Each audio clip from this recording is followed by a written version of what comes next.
de que levantemos los crespones del pan definido.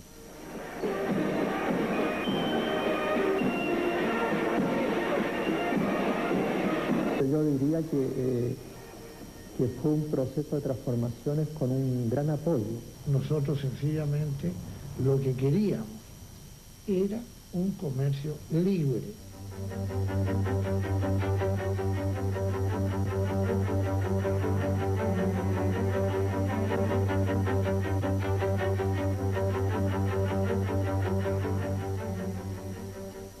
Teníamos en verdad la razón, eso es muy importante hoy día, después de 20 años, comprobar que efectivamente teníamos la razón, que ese era el camino justo que nosotros habíamos trazado, era el que habría tenido más éxito. El plan total era un plan diabólico.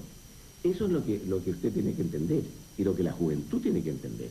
No cabe duda que el periodo de la Unidad Popular aún se presta para contradicciones y resquemores.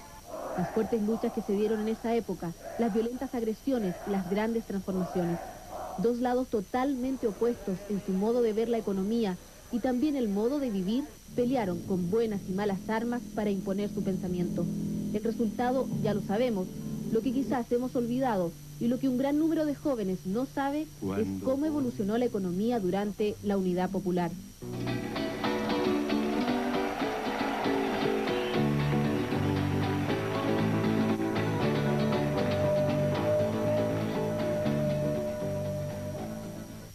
En 1971 encontró, según un estudio de Cideplan, a un país lleno de expectativas frustradas, luego de un gobierno demócrata cristiano cuyos resultados económicos dejaron mucho que desear, especialmente en el sector de los trabajadores.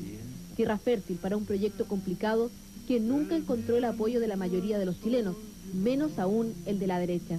Tengo completamente claro que intereses tocados no pueden estar de acuerdo con las transformaciones que impulsaba el gobierno de la Unidad Popular. Y lo que quería gran parte de la población, nunca fue la mayoría, pero probablemente un tercio de la población, siguiendo a ciertos líderes, especialmente del Partido Comunista y de la extrema izquierda, era destruir lo que ellos llamaban capitalismo monopólico. El proyecto socialista tenía como objetivo final reformas estructurales que cambiaba radicalmente el tipo de economía que regiría a nuestro país.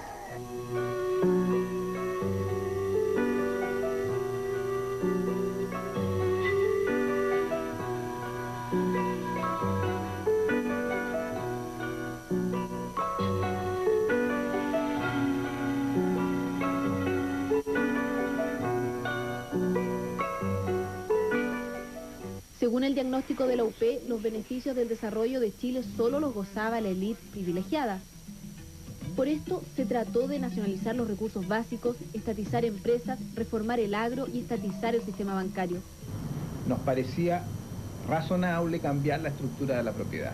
Junto con esto se pretendía reajustar los salarios, controlar los precios, un mayor gasto público, mayor dinero en el mercado, un dólar fijo y nacionalizar el cobre.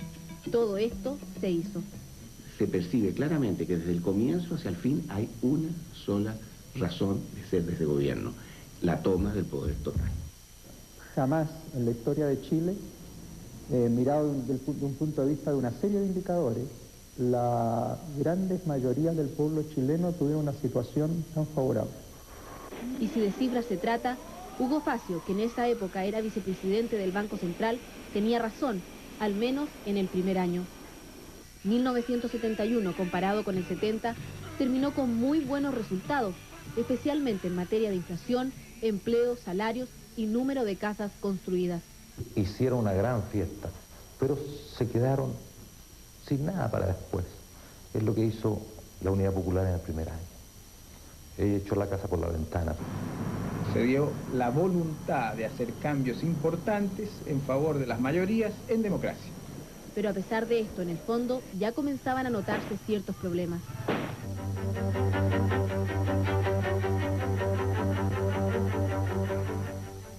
Porque el pánico era comprar hoy, porque nadie sabía lo que iba a suceder mañana o pasado.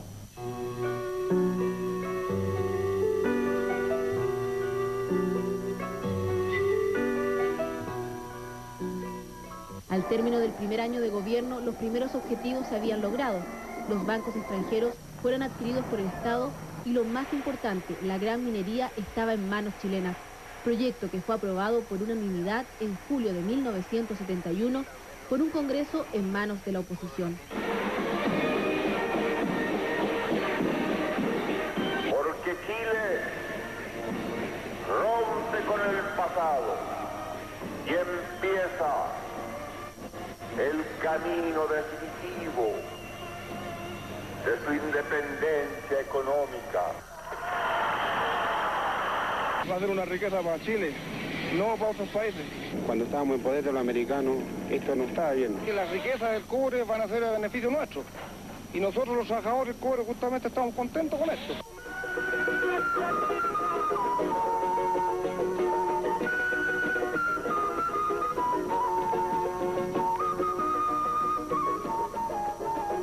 Otra de las áreas que según el programa de la UP debían ser tocadas era la agricultura.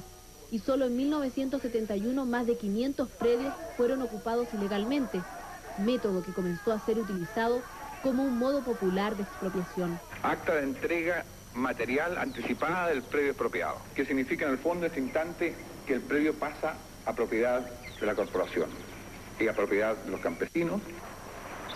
No voy a decir que esté muy contento de entregar una cosa que yo he formado, no sería verdad. Pero, desgraciadamente, ustedes son los responsables de esta reforma. Yo no la quería. A los agricultores se les roba, a los agricultores se les quita sus casas, a los agricultores prácticamente se les despoja. Mi padre era un agricultor, habiendo sido antes un hombre de ciudad. Su casa era el campo. Bueno, fue expropiado entre gallo y medianoche, habiendo invertido siempre todo lo que tenía allí, y fue desalojado la casa. Y él no resistió esta prueba, y ese mismo día, en la noche, falleció.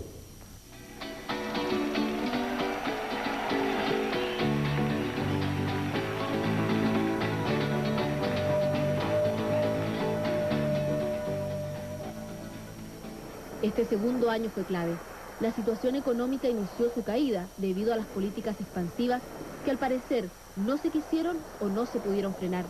Pero ya en el segundo semestre del 71 había indicios de escasez, la cual no fue considerada como un problema por las autoridades, sino más bien el resultado natural de las políticas de distribución. Nosotros logramos una distribución del ingreso nacional entre las distintas capas sociales y sectores muy superior al que hasta ahora se ha logrado en el país. Al haber tanto billete, le vuelvo a repetir, se produjo una demanda artificial que provocó un desabastecimiento increíble. La gran cantidad de dinero con que contaba la gente no podía ser utilizada en un mercado donde poco o casi nada había, y se iniciaron lo que se ha convertido en el prácticamente único recuerdo que muchos chilenos tienen de esa época: las colas. El desabastecimiento es total y el gobierno es un desastre. Estoy desesperada, encuentro que cada día la situación es más difícil. Increíble, si no hay nada de nada. Encuentro que no es para tanto, a mí no me ha faltado nada, no hay absolutamente nada. Aparece también el mercado negro y lo que se llamó el trueque: 5 cajetillas de cigarro por 1 kilo de azúcar. Los productos que se conocían eran casi todos importados. ¿Quién ha olvidado el famoso chancho chino? La diferencia en los precios entre uno y otro mercado eran de hasta 10 veces. Yo creo que había más gente dedicada al mercado negro que trabajando en el sector productivo. El mercado negro surge por fenómeno económico, pero surge por fenómenos políticos también. Todo el mundo sabe, así como sabe que había cola durante el periodo de la Unidad Popular, sabe que producido el golpe, esos productos que no había aparecen al día siguiente. El comercio cerraba sus puertas, sus cortinas, en defensa de lo que estaba significando una acción odiosa de control.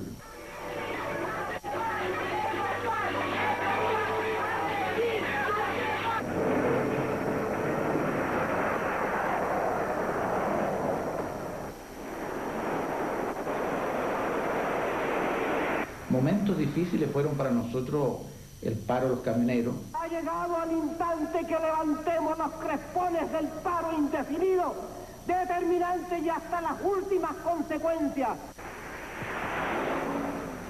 La única cifra macroeconómica que se salvó ese año fue el desempleo, que alcanzó niveles nunca antes logrados, 3,1%. Pero esto casi no servía frente a una inflación galopante que llegó a 260% y que después superaría los 600%. El déficit público también logró magnitudes impresionantes, el que se trató de financiar con la famosa emisión.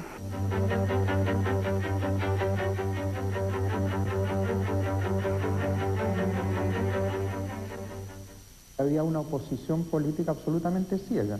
El presupuesto se aprobaban los gastos, no se aprobaban los ingresos. Eso es una aberración. Este es el mayor argumento de quienes fueron gobierno en esa época. No poder gobernar con una oposición constructiva, sino una oposición ayudada desde el exterior, específicamente la CIA. Todo está configurado, que hubo un plan efectivamente de sabotaje a la economía. Incluso se cita una frase famosa del presidente Nixon, que ordenó a la CIA y a todos sus colaboradores que hicieran aullar, es la palabra, aullar a la economía chilena. Eso no corresponde a la realidad. La resistencia se hizo no porque hubiera recursos del exterior. La resistencia se hizo porque estaba en vulneración el trabajo, el derecho al trabajo. Hay que tener en cuenta que era un país bloqueado económicamente. Yo no conocí ningún tipo de ayuda, le digo categóricamente.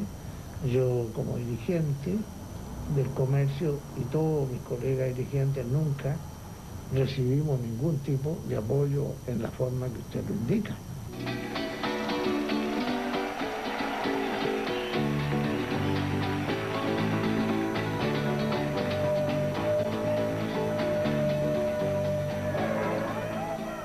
En 1973 parecía decir a todo grito que el experimento de convertir una economía capitalista en una socialista, por la razón que se quiera, no había dado resultados.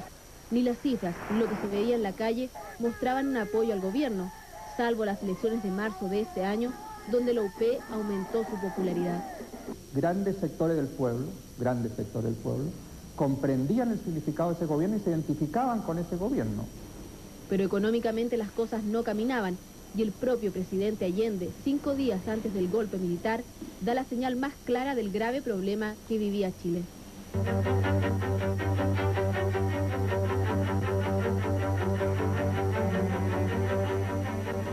Parecía una predicción, no pasaría una semana antes de que todo acabara. ¿Por qué el fracaso? La pregunta sigue teniendo varias respuestas, dependiendo, por supuesto, del lado en que se esté. Un intento de apoderarse de Chile, un intento, gracias a Dios, frustrado de apoderarse del poder total en Chile. También queda como legado es la imposibilidad, la crisis y el dolor que surge cuando uno sueña con la cabeza y tiene los pies en las nubes. El gran actor fue la dueña de casa. Si la que votó Allende fue la mujer. El gobierno de la Unidad Popular no fracasó por sí mismo, no porque el pueblo le diera la espalda, sino por un violento golpe de Estado. Yo creo que no fueron las Fuerzas Armadas las responsables del término de ese gobierno. Yo creo que fueron los propios partidos. A 20 años de esa época, suponemos que aún hay mucho que decir.